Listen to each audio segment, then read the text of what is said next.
Sa magandang araw po sa inyong lahat.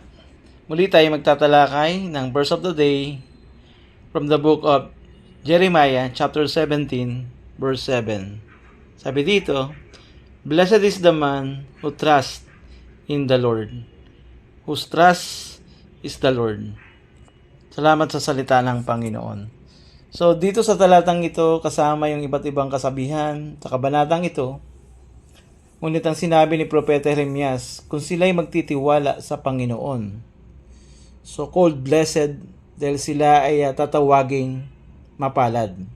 Happy, na puno ng benepisyo na tinutukoy mula sa Panginoon, ganyan ang binabanggit ng talatang 7, na mapalad, blessed, na siya ring tinukoy ng Panginoong Hesus doon sa Sermon of the Mount, sa kanyang salita doon na may mga nakikinig sa kanya.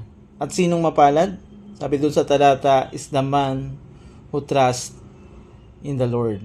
Dahil ang tanging nagtitiwala sa Diyos ang tunay na maligaya, na handang sumunod sa Diyos kahit dumaan man siya sa krisis ng kanyang buhay, susunod siya sa Panginoon.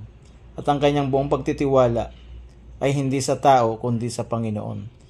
Na nabanggit rin ni Propeta Jeremias sa naunang talata doon po sa verse 5. Sabi doon, "Thus says the Lord, cursed is the man who trusts in man, and make flesh his strength, whose heart turns away from the Lord." So maliwanag doon, hindi yung pagtitiwala sa tao, kundi ang pagtitiwala sa Panginoon. Yun yung tunay na mapalad. Ikaw, kanino ka higit na magtitiwala o nagtitiwala?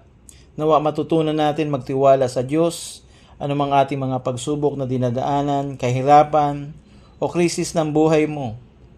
Patuloy kang sumunod sa Kanya, anuman ang mangyari.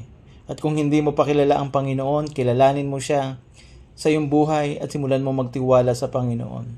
Dahil kung ikay magtitiwala sa Diyos ng buong puso, tatawagin kang mapalad. Kaya naisin mo na maging masaya na ang Panginoon ang iyong sinusunod upang buhay ay higit na maging masaya kung ang Panginoong Jesucristo ang naghahari sa iyo. Tatawagin kang blessed, called blessed, na binanggit dito, sabi doon, "Blessed is the man who trusts in the Lord." Kung buong puso tayo magtitiwala sa Panginoon. Kaya kung ikaw ay mayroong pagdududa, alinlangan, hingi mo ng tawad sa Diyos at simulan mong magtiwala sa Panginoon. Nawa po meron tayong natutunan sa ating verse of the day mula sa Jeremiah chapter 17 verse 7. Pagpalain tayo ng salita ng Diyos. God bless po.